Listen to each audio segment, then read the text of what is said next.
You know, it never seems to fail that there's always going to be some industry person or a developer that is going to go out there and try and say something to invalidate something that someone else has said, and that happens quite a bit.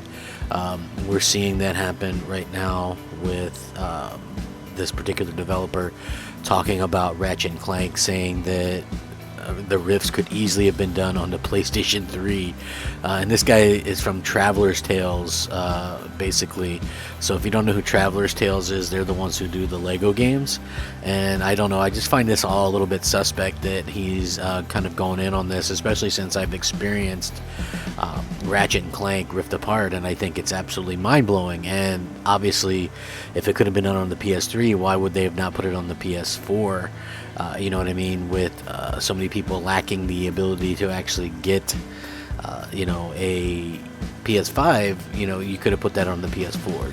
Just like they're doing with God of War, just like they're doing with Horizon Forbidden West and Gran Turismo 7. So I don't necessarily believe this claim, but I do want to get into it. Hey, what's up, everybody? Crapgamer here with Crapgamer Reviews, back with another video. Thank you so much for checking it out.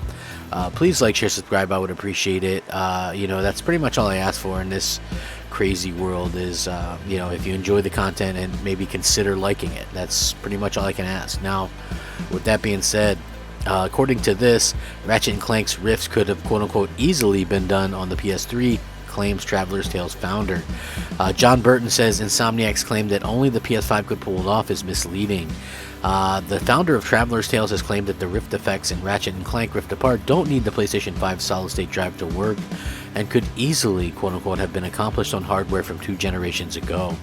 John Burton, who founded Traveler's Tales, now TT Games, in 1989 and directed dozens of LEGO crossover games before his 2019 departure, made the claims in a video of his new Coding Secrets channel.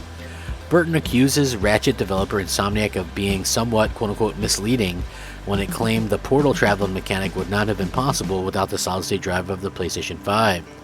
The programmer goes on to claim that the way the Rift gameplay was represented before launch was pretty misleading, and that was what was shown: an amazing sequence of Ratchet zipping between many other worlds, all chained together into awesome action sequences. Ended up being mostly just cutscenes or very short sections of limited gameplay. Burton makes it clear that he isn't saying the PlayStation 5 is not using the solid-state drive's fast loading speeds to do everything properly, but that it's not true to claim these set pieces aren't possible to pull off on older hardware. In his video, Burton breaks down the 2 main rift tricks in the game and explains how he believes they could have been pulled off on PlayStation 4 or even PlayStation 3 hardware. He claims that the bonus pocket dimensions areas are the easiest to pull off because they're very small stages with limited scenery in them. Now, they could be using all kinds of solid-state drive trickery to pull these off, he says. But because it's just one rift and it always goes to the same area, this can easily be achieved on older hardware. Going into an explanation of asset streaming techniques for those unfamiliar with the process, Burton then points out that the pocket dimensions are really graphically basic, and in fact just seem to use a lot of the same generic objects like crates that would already be available in generic memory. He says, so pretty much it's just a sky dome, a few small platforms, generic objects, and nice lighting. So in older hardware it wouldn't take much memory, especially as it also uses the generic objects, all of which make it quick to load. Moving on to the more spectacular set pieces where players jump quickly from rift to rift, Burton explains that these could also be pulled off with clever use of buffers. My question is, though, while I interject, but I am of course going to link this and you guys can check it out, if this kind of gameplay is so easy to do and was so readily available to do, why has nobody really done it? You know what I mean? Like, if the PS3 can do it, or the 360, or even the Xbox One or PS4, how come nobody's done it yet? I think that's my main question. Use an example section where Ratchet is on a speeder bike, goes through a portal, and lands on a grind rail. Burton states that the game is deliberately placing the player into very small stages and giving them limited control to help manage the data that's streaming in. The important thing to note here is that none of this is optional, it's forced, Burton explains. This is important because it means you can preload the grind rail section while you're playing the speeder section. In fact, every section of this sequence is both forced and small. You only move across a very small part of the world and have a very little ability to even move during this section. This means that the game has a whole time you're playing the section to load in the next section. So imagine the game has 2 memory buffers. The first buffer holds the section you're currently playing in while you're playing it. it can load in the next section into the second buffer. To transition between the buffers, you can just have a very simple intermediate void location permanently in the memory to hide away any swap over that might happen. After explaining the method in more detail, he explains that it's perfectly possible that the game could be using the solid-state drive to do everything properly. He's just explaining how other pretty simple techniques can be used to achieve exactly the same thing on older hardware. He then demonstrates this by showing a section he designed for LEGO Star Wars 3 on the PS3, where two separate stages are playing on the screen at the same time. In the video posted on his channel a year before the release of Ratchet & Clank Rift Apart, Insomniac's creative director Marcus Smith claimed that the game's rift traveling mechanic was impossible on previous systems. He said, "Ratchet & Clank Rift Apart is the game that utilizes dimensions and dimensional rifts, and that would have not been possible without the solid-state drive of the PlayStation 5. The solid-state drive is screamingly fast. It allows us to build worlds and project players from one place to another in near instantaneous speeds. It is unbelievable game changer in terms of what we can do now with gameplay, and when you're in one world and the next you're in another. We're loading up levels that happen so quickly, and then the actions that you don't even imagine this is something that we couldn't do before because it feels so natural." According to this, the claim was later dialed back somewhat after the game launched, when game director Mike Daly told Axios, "You could make a game like the new Ratchet & Clank on the PS4, but just visually speaking, you would have to dial back a ton in order to get it run." I believe in that interview he also mentioned that there would be a lot of like load times and things like that. So for me personally, when I'm reading this and I'm sitting there going, well, what's the deal with this? Like from so far what I've experienced with the solid-state drive on the PS5, it's been nothing short of amazing. I think that they've really done a good job with it, and I have no complaints about it.